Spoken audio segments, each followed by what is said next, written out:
রান্না করতে আমার বরাবরই খুব ভালো লাগে, কিন্তু ব্যাপারটা হচ্ছে আমি নতুন কিছু বানাতে গেলেই খুব ভয় পাই কেমন হবে না হবে। কিন্তু মা, বাবা, নীল এই তিনজন আমাকে সব কিছুতে এত উৎসাহ দেয়, তখন ভয় কোন দিক দিয়ে চলে যায়। তেমনি আজ অনেক সাহস নিয়ে বাড়িতে বানিয়েছিলাম পিৎজা।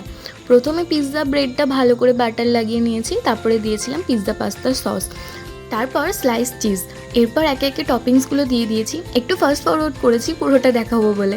দিয়েছিলাম পেঁয়াজ, ক্যাপসিকাম, কর্ন, পনির, ওপর একটু পেরি পেরি মশলা, তারপর গ্রেট করা চিজ।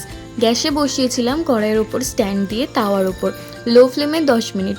টু বি অনেস্ট, খেতে মোটামুটি হয়েছিল, খাওয়া যাবে না তেমনটা নয়। প্রবলেমটা হয়েছে ব্রেডটা ক্রিস্পি হয়ে গেছিলো, তাছাড়া সব কিছুই ঠিকঠাক ছিল। সবাই বলল প্রথম বানিয়েছিস, খুব ভালো হয়েছে, পরের বার আরও ভালো হবে। কিন্তু ব্রেডটা এরকম কেন হলো কিছুই বুঝতে পারলাম না। কেউ জানলে আমাকে প্লিজ কমেন্ট করে জানিও। তবে খেতে বেশ ভালোই লাগলো।